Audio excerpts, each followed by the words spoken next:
Oh, no. No. No, fuck no. So like they all learned I had a sewing machine. I'm like, God damn it, no, I don't have the time for this. But I'll pay you. Hell fucking yeah, you'd pay me. But no, I don't have the time. But yeah, Jesus Christ. that's my rant. I'm sorry. Oh, how funny. Yeah, you don't use tape on a lucha mask. I think that actually gets you killed in Mexico. Yeah. Probably. Or that'd be bad. Or you just accept that is torn and that is the way it is. Like, do not just desecrate it with some tape. Just like. Well, I think the problem is because the bird is a bird of the people, and multiple people with different shaped heads all wear this mask. But it's gotten a little stretched out over the years. Yeah. Oh man. It's speaking of luchadors, today's Cinco de Mayo. Yeah. Oh shit. Shit. That's right. It is Friday, May 5th, 2017, and you're listening to On the Heels Wrestling Podcast. I'm Brittany. I'm Ray.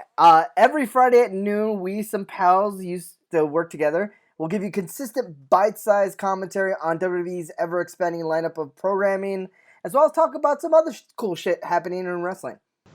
Cool shit. So sometimes we recap, sometimes we conversate and debate in our roundtable discussions, sometimes we interview wrestlers from right here in Seattle, Washington. And before we introduce our guests, just want to give you a reminder, if you missed the last show, we've got this show today, which is going to be absolutely awesome. Yes, and then Shed a Tear next week, Friday. I think we're doing like 7 p.m., Ray? Yeah, Correct 7 me if I'm p.m. wrong. Yeah, 7 p.m. Okay, cool. Because if that was wrong, I was going to make you edit it. So 7 p.m., Facebook Live. Check us out, facebook.com/On the Heels WP to watch our last podcast for a while. Yeah. We're going to be coming back in the future. Timeline's a little shaky right now. We're going to blame Ray because he's getting married, so he fucked everything up. Yeah. But yeah, so we'll talk a little bit more at the end, whatever. But I want to Ray, what are we talking about this week? Oh shit! So for our last and final guest for a while. For a while. This week, we're super excited to have on the show promoter of the fucking hottest new promotion in Seattle, DEFY Wrestling. Jim Perry is with us. Thank you so much for joining. Thanks for having me. Yeah, thanks for having me. We're gonna burn this last one down like Bray Wyatt's house. Oh, boo. Okay, this has been On the Heels Wrestling Podcast. Fucking A, man. Like, I thought this was going to be fun. I'm sorry. I'm such a fucking heel. Yep. All right, Ray, kick us off. Okay, so DEFY hits us over the head like crazy with DEFY 1. How in the fuck did this happen? How did this start? It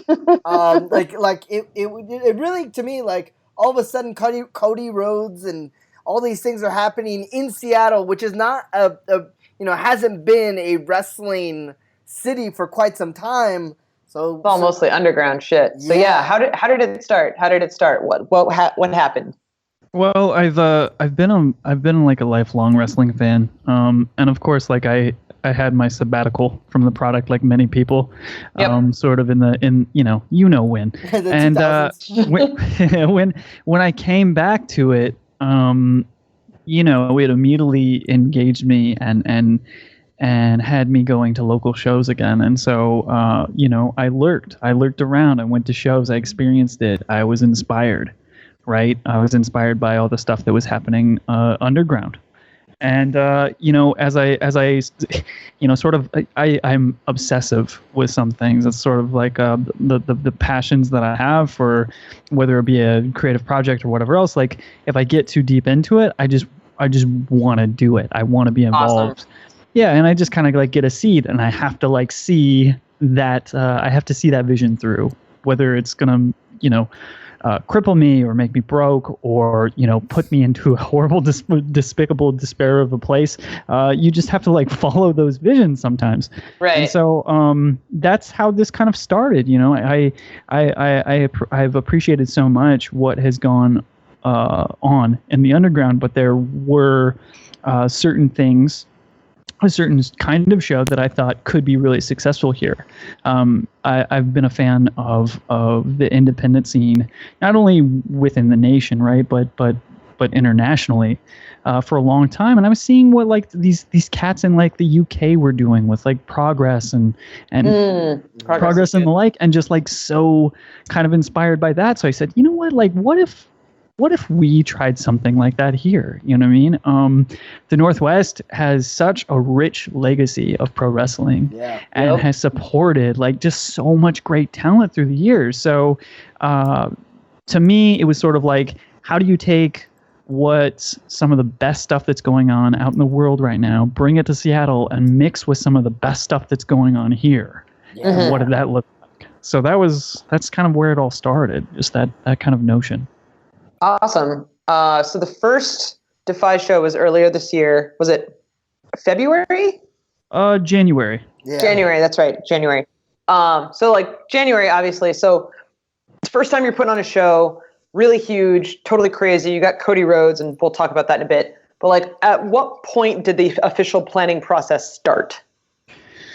Ooh, probably the first of the year before. It was probably Wow. It was probably because I don't like, the first thing I wanted to do when I decided I was going to do this is I was going to meet and befriend and enter myself into the community.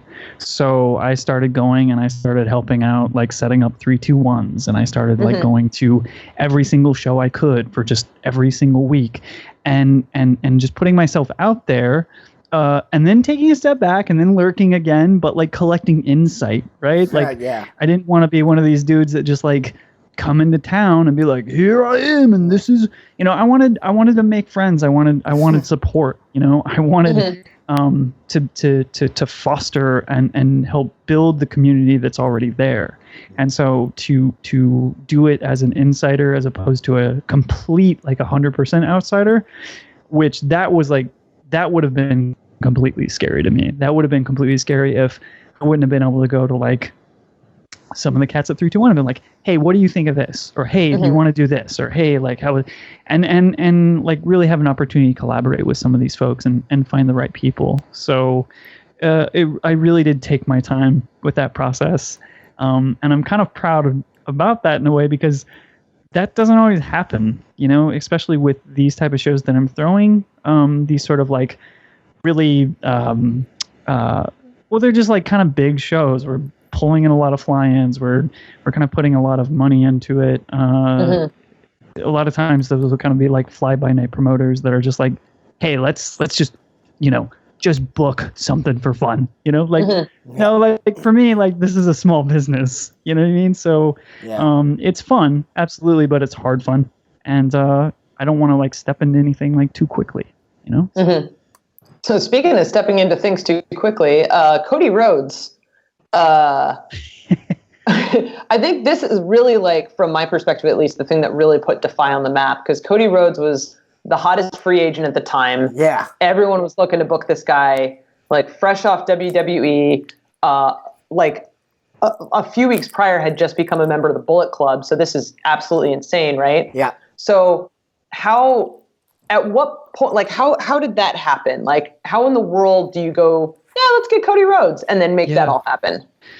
Well, it was a kind of a weird process. And, you know, the original, like the main event for DEFY 1 changed several times. And I mean, it's like the promoter or the booker's best friend is like the eraser at the end of your pencil, because that's going to happen. Like, things are going to change all the time on you, and you just have to adapt. And DEFY 1 and Cody's involvement was really an exercise in that, because he came like upon the show only after I had developed relationships with several other booking managers and got to experience what that was like working with talent representation in the wrestling world. I was very familiar with it in the professional and business side and the agent side, and even like sort of the greater entertainment industry side, but never the specifics of like the wrestling side. And it's specific. There's still jargon, right? There's still these things that it's a coded business still in a lot of ways, and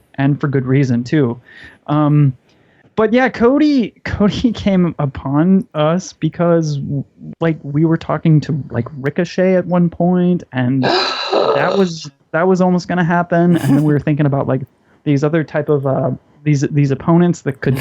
We had just tons. Like if I could just go through, like it would be kind of crazy. But sorry, the vapors. Yes. You just hit on Brittany's like favorite wrestler. Yeah, he's a beautiful man. Yeah. So admittedly, we were like super bummed when that couldn't happen. But Cody just appeared because we were like, hey, why not? Why not? Let's reach out to him. Mm-hmm. You know what I mean? At Worst that he time, can say is no. Yeah, exactly. Or like, All who right. knows what he's charging? You know what I mean? Like, there's some guys that are in his position that when you approach them, even for a signing, you're like, what? Like, really? Like, that's how you have to like do an arena show basically to afford some of these guys. Yeah. And Cody, he's been very clear and public about this idea that like, no, he just wants to work. Like he wanted to get out there at that point and just wrestle as much as he could, wherever he could. Yeah. And so DEFY just fit into that, right? That's DEFY awesome. was just like people love Seattle. People love coming to Seattle. And so when they have an opportunity to like, oh wait, there's wrestling there? Like, yeah, I'll do that. That's awesome. And when I proposed his opponent to be Shane Strickland, and I had the opportunity to show Cody the piece that we were making and sell him on the story, I think he just got it. He got what sort of DEFY was all about, and he got how how much we're putting into this promotion. So I think that's respected by people like him. Yeah. Speaking of Shane Strickland, first of all, this guy is fucking amazing. Shane Strickland, kill shot in Lucha Underground. So how did you get him? And I mean, you now have him working so far 1, 2, and 3, and the crowd absolutely fucking adores him. Then two, like Ray, you said that was like the greatest match you've ever seen live, right? Yeah, him versus Leo Rush was. I still cannot find a match that I think is better than that match. Yeah, it's crazy. I still haven't got to see the whole thing, so I'm excited to. Yeah. You should have to watch it on. You should watch it. Yeah, I should. I will watch it next week when it drops on DEFY On Demand for the first time. Ooh, There's news Plug for it. everyone. Yeah, Plug it. We gotta talk about that soon. Yeah, yes. Strickland, it's funny. I just reached out to him on Facebook. I was like, hey man, like I see that you rep Tacoma, like on Lucha Underground, all the shows you do. Yep. I just saw you wrestle in the UK, like, man, you're everywhere. Are you really from Tacoma? Because like nobody, I reached out to the wrestlers here. Nobody's from Tacoma. Yeah, it's like, is he really from here? They're like, I don't know. Like, I've never wrestled him before. And I was just like, so what's your deal, man? Like, how are you really from here? And he explained to me like his origin story, which has kind of been covered in other places, like kind of endlessly. But his story of him really being born here and spending like 2 weeks here before moving away and then never coming back again.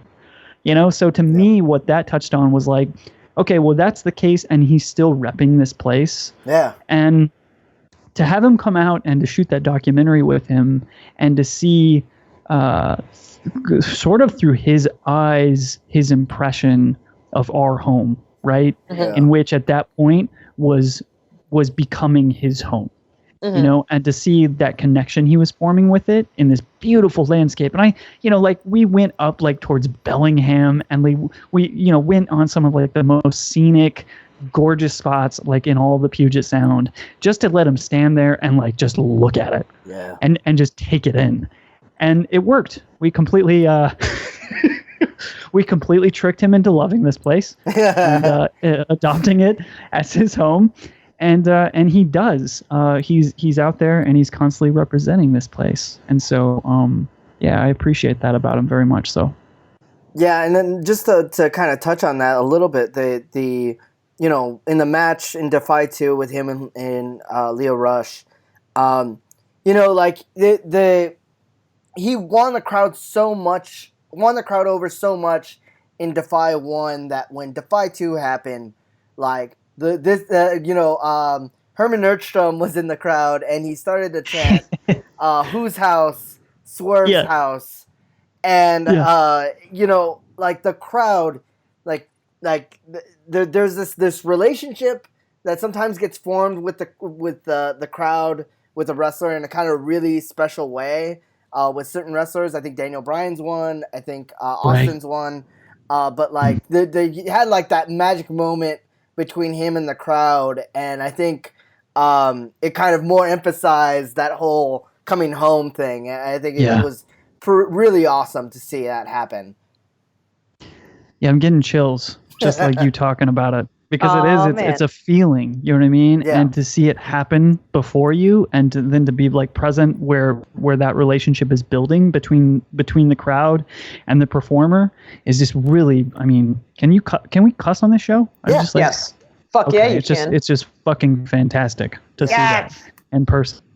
All right, so you've got Steve Miggs, local radio personality, involved with the show. How did that all happen? I'm just like, how did this happen? How did this happen? How did this happen? Yeah. It's great. Just the behind the scenes stuff that's really cool, right? Yeah. And it's a lot of fun because like I haven't honestly had a chance to reflect on any of it either. So even you asking these questions are some of it's the first time I've had a second to just like look back even a few months ago and be like, oh yeah, that's like how that happened.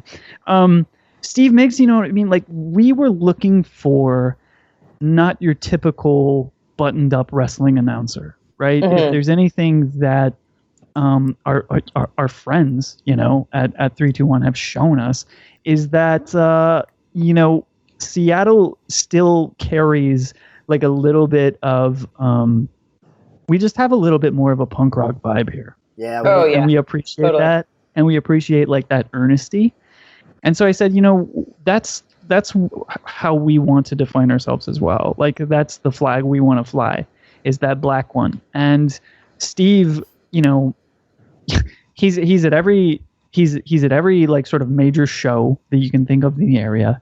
Oh yeah. He is well respected, well liked among just everyone along the Puget Sound. The guy's just an incredible local celebrity. I mean, like it's ridiculous. And I mean, the guy loves wrestling. He talks wrestling. Like he watches wrestling. Like he's a great guy. He's a great like quote unquote like normal person to help promote the culture and the community that is wrestling. He's a good ambassador. So of course it makes sense to bring him in. Yeah, exactly. That's the word I'm looking for. Thanks, Ray. Yep. But it just makes so much sense. That was the clincher, you know what I mean? It was like as soon as it occurred to me, like, oh yeah, Miggs, he loves wrestling. He like talks about it nonstop, and then you see that, he really is like Ray, like yeah, he is like Seattle's wrestling ambassador. Yep. You know what I mean? I had the opportunity to go down to Orlando with Miggs and shoot some of his interviews for like Radio Row. Man. Yeah, and it was like, oh yeah, okay, yeah. You're completely the ambassador. Like this is exactly why. Like you're involved in DEFYs because like you love this stuff so much, and you're really I don't know. He's just great. He's a great dude. He was a great. I'm just so happy that he's sort of been so gracious with his time, and so because Steve also, in addition to just hosting, he does great stuff. Like he produces our commentary, right? Like so. Our last two sessions we've done at the studios there at the radio stations and he's like come in and he's like produced them and he's just a swell guy and his heart is in the right place and he's going to be at 321 tonight. Yes. Yes. Which is going to be so awesome. Yeah. Yes. One of the things I love what he did was at the start of the show he was like, who here are, Project 42 fans? Who here are Lucha Volcanica fans? Who here is 321 fans? Like, fully recognizing that this was kind of this super show, on top of, like, having these wrestlers that you've flown in, like, you also have the built-in community. And sometimes when you have these indie organizations, they try to separate themselves so much from it, or they try to almost like alienate or like, talk trash on other organizations. But it was very much it gave the vibe of, no, this is everything that you love about Seattle Underground Wrestling and more. And it was kind of set that tone, which I really appreciated. Yeah, thank you. I mean, that's a very that's a very, I don't know, there was a choice for sure. You know what I mean? And it was based on how we felt about everything and how much we like sort of love the scene and how we appreciate our friends in it. You know, it's it would be ridiculous to try to do a show here, and we've seen them. And we've seen them in other towns and stuff like that come through and do exactly what you say, Ray. Like, they come through and they're like, well, we're not that. Yeah. You know what I mean? It's like, no, like you need to represent your community. And the guys that are there now, that are scrapping away, and the guys that are really working hard, the local dudes, they deserve local dudes and dudettes. They deserve shots. They deserve platforms. They deserve to be in the ring with some of these fly-ins and to represent themselves and this place. So speaking about community and sort of like building each other up from one promotion to the next, you're obviously aware of the whole legalized wrestling movement that's been happening, and all of the bills that are getting passed, how legislation is going to be a lot nicer to wrestling in Washington. Do you have any thoughts on that? Yeah, you know, it's man, I was just like last Friday I was with Josh Black and Jake Stratton and like a 7-hour DOL meeting. I heard about that. Red Lion at the SeaTac airport. Yeah. It was awesome. But you know, for me it's been interesting to follow. And it's been a very positive journey in terms of recognizing it as a real opportunity, right? Like stuff like this, what they were able to accomplish just sort of like cracks the door open to what can be. You know what I mean? It's a huge victory in terms of what they're able to do per legislation, right? Because it's impossible to do anything without a lobbyist, and they did it, which is crazy. But you know what it does is it does create opportunity and chances for improving a system and to make better shit, which I appreciate. For me, in all candor, I've had to remove myself from initial conversations while the bill was being passed, because I haven't felt like it was my place as a small business owner, someone who actually who the bill technically, if looked at per competitive business standards in the U.S., is actually not doing me any favors at all. It's actually creating more competition for DEFY. Yep. But I'm also proof that like sort of a small business that goes about like sort of the laborious, you know, sort of cost intrusive process of opening shop as a small wrestling promotion can happen and work. So I knew that, like, you know what, I'm going to sit over here and I'm going to like keep doing my thing. I'm going to let my friends like tackle this other shit until they get it to a point where I can then jump in and then assist with stuff that I know I can help with. Awesome. So that's the part where we're now. Now we're at the point where we're able to collaborate. We're able to talk about, here are some things that I've learned from running my way and the expenses incurred, what you can expect from the state. And now we can collaborate together and be like, okay, well, what's this new rule that we want for like the training facilities? Or what's this new rule that we want to try to pass, like in terms of the entire state Department of Licensing rules and regulations, right? So right now we're on a new quest together, and that is to, you know, whittle down some of these restrictive policies that are there that happen to be rules, and rules can be changed. And so that's our process right now, and I'm sure like people are going to hear a lot more about it. And yeah, what a process, man. I I admire the work that is put in, so much. Very, very crazy task that they completed, for sure. Yep. So I want to talk about, you know, DEFY 2 really super unfortunate thing happened with, Pentagon, 0M, Pentagon Jr., however you like to call him. I believe his father had.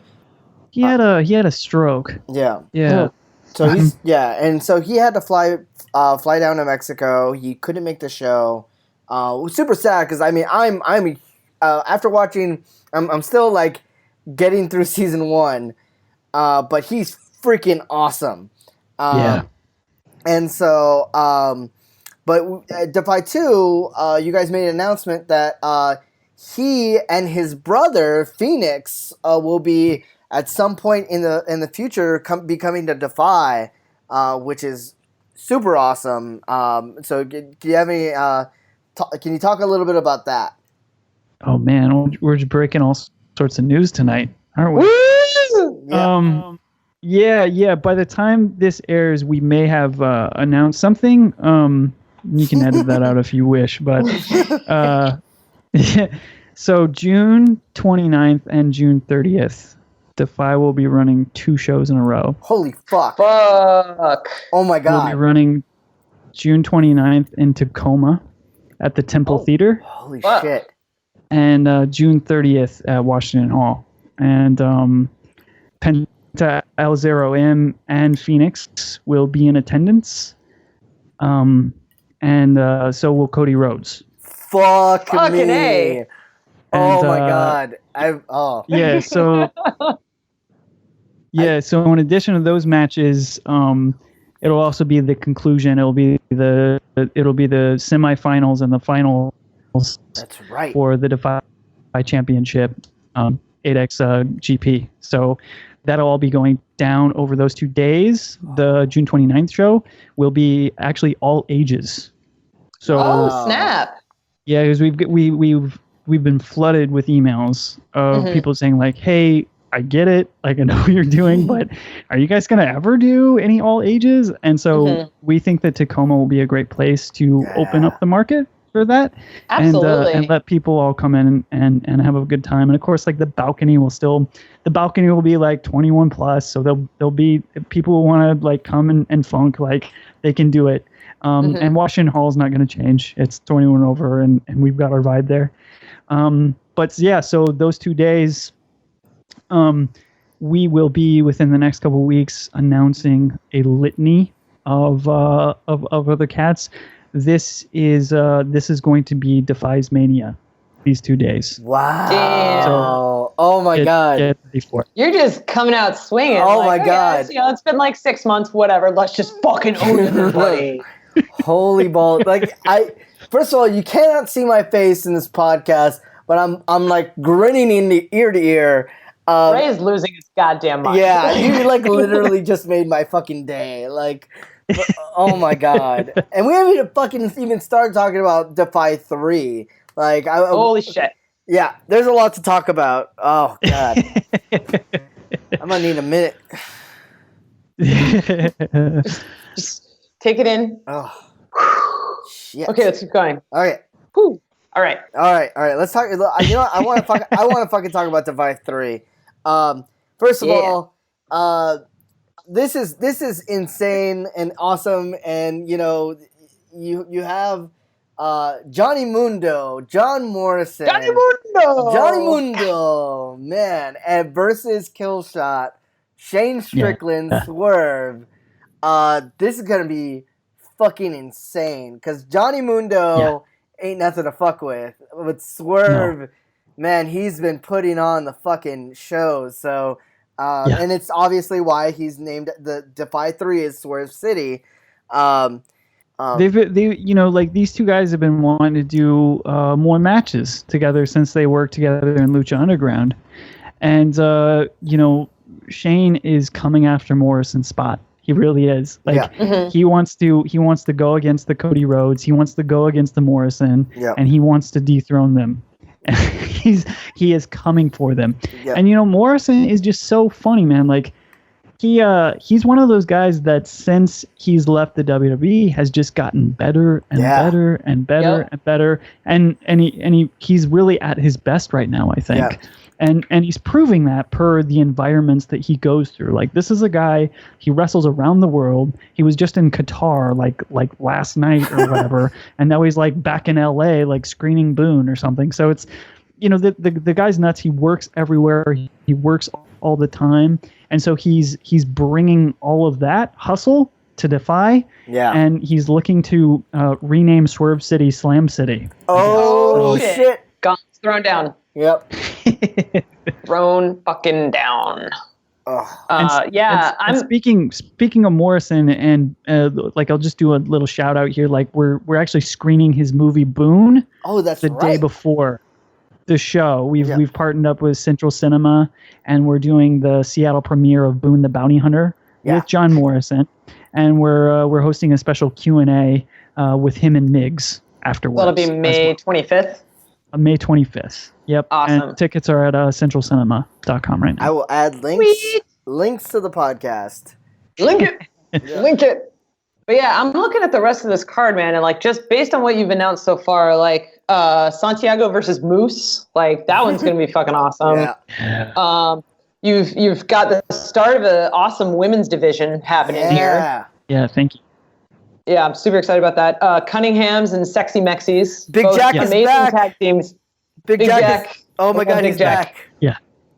Yeah. And then, of course, like the 3-2-1 homeboy, Mr. Fitness versus Joey Ryan, which is just kind of like, that's just going to be wacky and all kinds of awesome. It was meant to be. So, I mean, Leo Rush is coming back. We got Davey Richards coming back. Like, this card's looking amazing, man. Like, great job here. Thanks so much. Yeah, I'm really excited for it. I think it's one of those things, like, this one was actually a peek behind the curtain, super difficult to book. Finally within the last couple of months, we were able to get the card into shape, and it is how it is now. But it was really like touch and go for a little bit, because it was just a weird, it was just a weird time, and sometimes schedules just don't work out with these shows, with these sort of arbitrary dates sometimes that are posted up. Mm-hmm. Yeah. So we have one final question for you. What advice would you give to any wrestling promoter out there, big or small? What kind of advice would you give?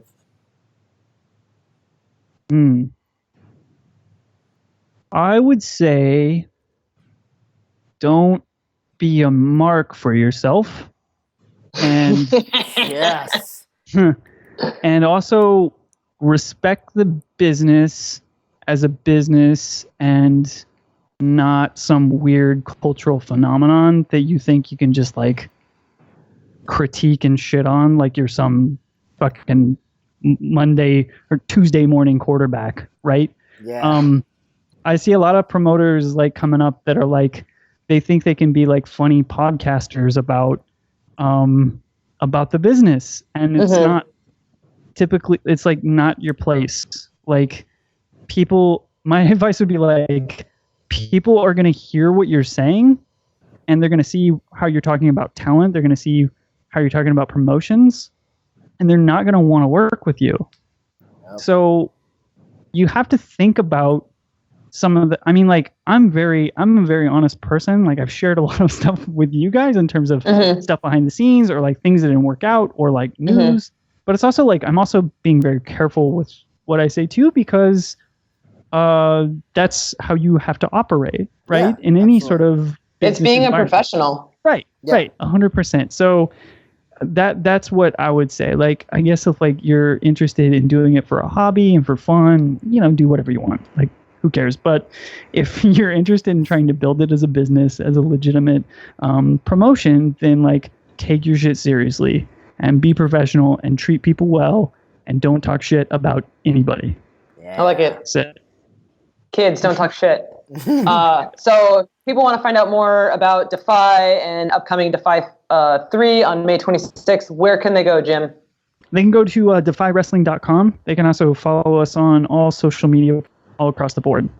Sweet. Awesome. So that's going to wrap it up for this week. Wanted to thank you big time, Jim Perry, promoter, man thank behind. You so much. And I mean, there's a lot of awesome wrestling to watch, but like DEFY is kind of its own beast, and it's you really don't like appreciate how cool this shit is until you see it live. So do yourself a service, go buy some tickets. We'll see you there at Washington Hall on May 26th. So yeah, that's going to wrap it up for this week. If you like the podcast, you can find us on Twitter at OnTheHeelsWP and on Facebook.com/OnTheHeelsWP. You can find our podcast through lots of different services like iTunes, SoundCloud, and YouTube. Thank you for listening to On the Heels Wrestling Podcast. Like, share, subscribe, 5 stars on iTunes. First of all, I want to thank our guest, Jim Perry. Thank you so much. We really appreciate you coming on. We love the show, and I will fucking be there for all of it.